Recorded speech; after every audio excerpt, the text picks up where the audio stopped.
Good afternoon.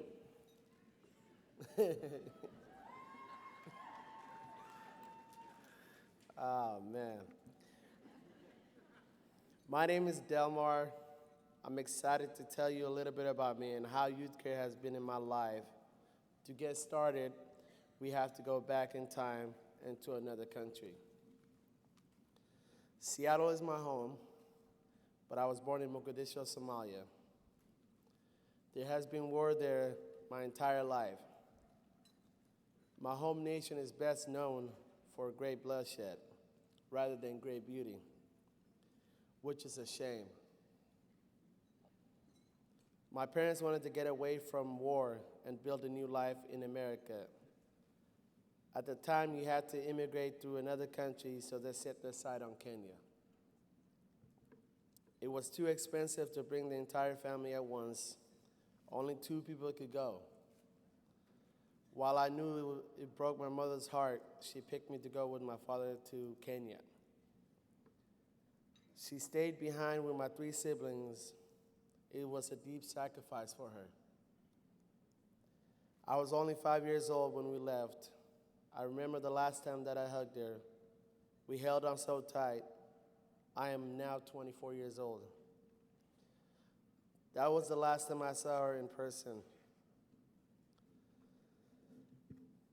My father and I joined with my uncle and cousins and made our way to Kenya. We would remain there for 5 years before we were able to come to the United States. My father ended up needing to stay in Kenya, and I made the final trek with just my uncle, aunt, and cousins. I was only 10, and without any of my immediate family, I was alone and scared, but headed to America. To us, America had always been described as heaven on earth. Everyone has all of the money they needed, and you can be anything you want.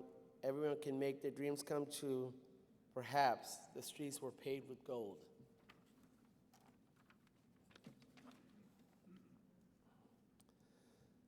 Once we landed in Seattle, I was amazed by so many things, such as elevators, flushing toilets, peanut butter and jelly sandwiches. All very normal things in American culture. I started to experience the tug of war between my Somalian roots and my new home. I wanted to be a regular American teenager. These 2 parts of my identity were often at odds. This transition proved to be very hard for me, and I struggled to figure who I was and how to balance everything. By age 13, I was starting to pull away from school and act out. Given what I had been through, it was realistic that I would struggle. What I wanted most was a place where I could be myself without any judgment.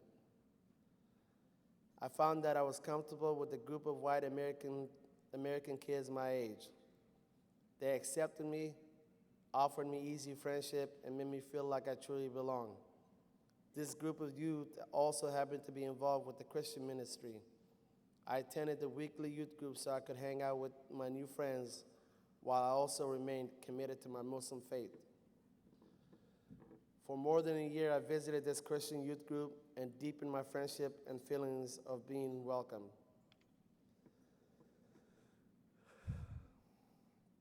I finally had to own that. In my heart, Christianity had planted a seed. I prayed to accept the arrival of the Spirit in my life, and it happened. I felt the love of God in my bones and was called to move ahead in my life as a Christian. It remains one of the most powerful experiences in my life. I knew that telling my family that I had become a Christian would be devastating. I was extremely scared, but I was willing to lose everything.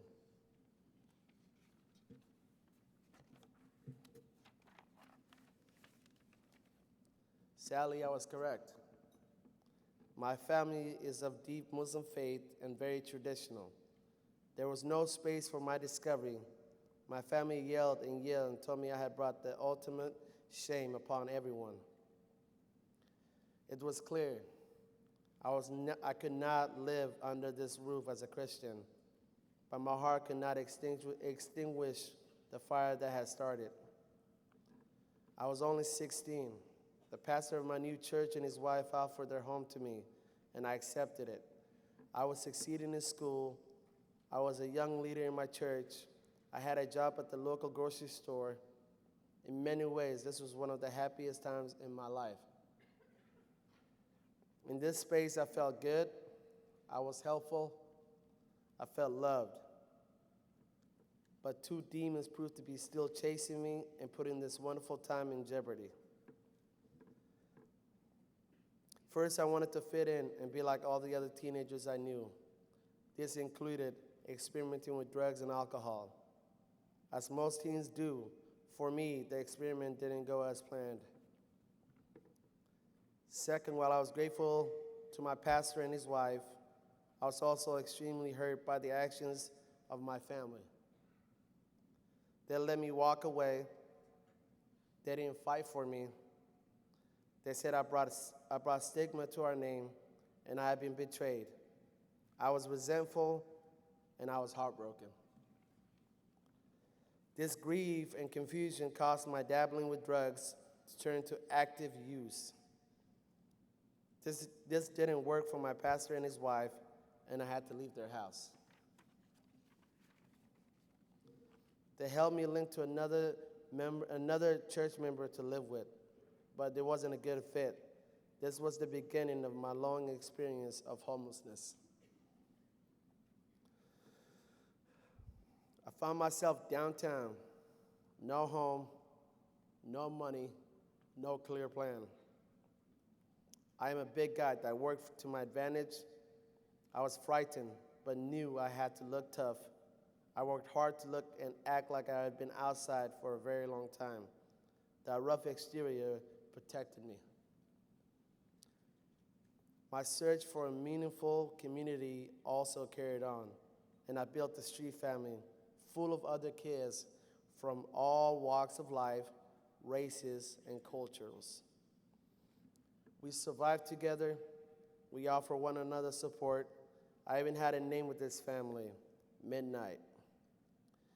At times, it even felt like a loving space, but we were always in turmoil and living with violence.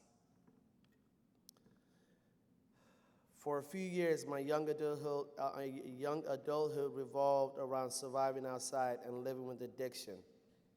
I would go into treatments and get a few months along, and before a desire to use or see my friends would win. I would return to the streets. I kept telling myself, I don't have a problem. I am young. I could stop if I want to. But I was wrong. It was during these chaotic years that I found my way to YouthCare Orion Center.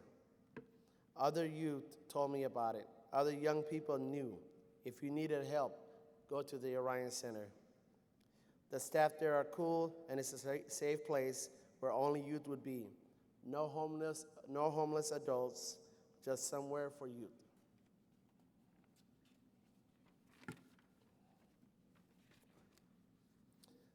This was important to me.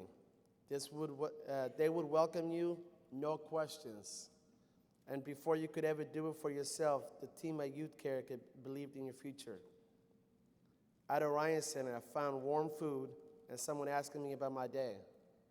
I found fresh clothing and socks, a shower when I really needed one. I found the one thing in my life that I could depend on. The folks at Orion Center would never back out or fail me. I worked at my GED. I explored safe housing. I met with chemical dependency counselor. I met adults who set an example for me. The Orion Center was my home, and the people that I met there were my family. Max, who kept getting me talking over a game of pool and who wanted to hear about my life, Max made me feel worthwhile. Nick, who just kept helping me put my life back together, he never wavered. He would say, I believe in you. You're not alone. Johnny, who kept leading me to clean and sober path, time and time again, He helped me see the link between my pain and my addiction, and he finally told me I had to want it to move ahead for myself and do the hard work. Was I ready to get clean? As you could probably tell by now, I have an independent streak, and Johnny was right. I needed to do some of the hard work for myself. But what the youth care does best is meet youth where they are and in their own lives and offer help. My life had cracked into a million pieces. What I needed most was the safety, patience, and support youth care offered. I was finally ready to move forward.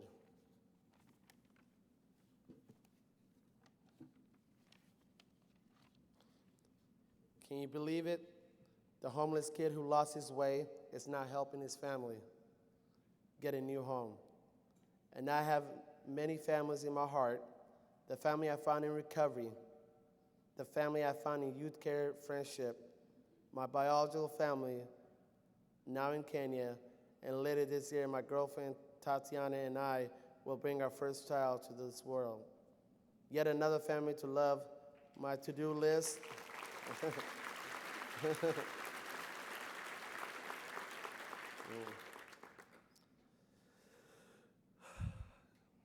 My to-do list is to become a dad.